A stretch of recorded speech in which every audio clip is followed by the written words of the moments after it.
Putin bad news. Is Russia looking out for Africa's best interests? Putin terminated the agreement allowing Ukrainian grain exports free passage through the Black Sea on his own initiative. Russia's unilateral cancellation of the agreement, which allowed free passage via the Black Sea for Ukrainian grain exports, calls into question the strength of the bonds in the BRICS alliance and Vladimir Putin's commitment to Africa's best interests.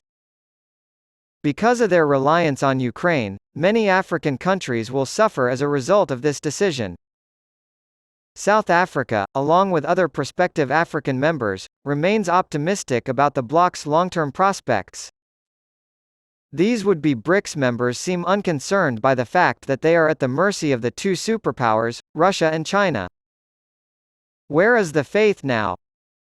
To achieve their common goal of decreasing the West's dominance in international affairs, Moscow and Beijing are on a recruitment drive, despite the fact that they do not fully trust each other or see the rest of the developing world as equals.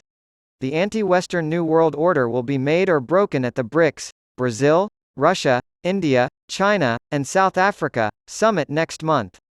Once the initial shock of Putin's decision to skip the summit has worn off, a sober evaluation of the summit's goals is in order.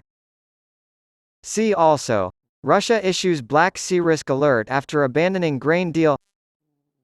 Russia and China, and to a lesser extent India and Brazil, want to create a global payment system that will lessen the world's reliance on the US dollar, which is the mega currency at the moment.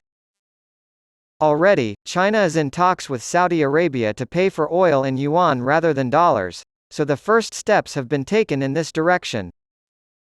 An alternative to the ubiquitous petrodollar may or may not be feasible, but it will certainly cause Washington to pause and reflect. Overall, BRICS is a major player in the international market, with an eye toward forming its first coalition government with a Spanish far-right group since the fall of Francisco Franco's regime. Some results are presented. He is ahead of the socialists led by Prime Minister Pedro Sanchez by a razor's edge in the polls, suggesting early elections for the assembly are possible. After 95% of the ballots were counted and sorted, the Popular Party, headed by Alberto Nes Viejo, appears to have won preliminary tallies. 136 the chairs are removed. There are 350 of them. His only supporter in the House of Representatives is the far-right, Vox Party, which holds 33 seats. The People's Party was able to increase its support in the House of Representatives by 43 seats as a result. 2019 elections compared to 2008 elections. Unfortunately, he fell short of Fiji target of 150 seats. Since neither party has an absolute majority, 176 seats, their decision is constrained to 169 seats. Partial results, however, showed that the Socialist Party had won 122 seats, with his radical leftist partner, Sumar, taking 31. According to surveys, the Popular Party and the extreme Vox Party might be able to work together to form a government.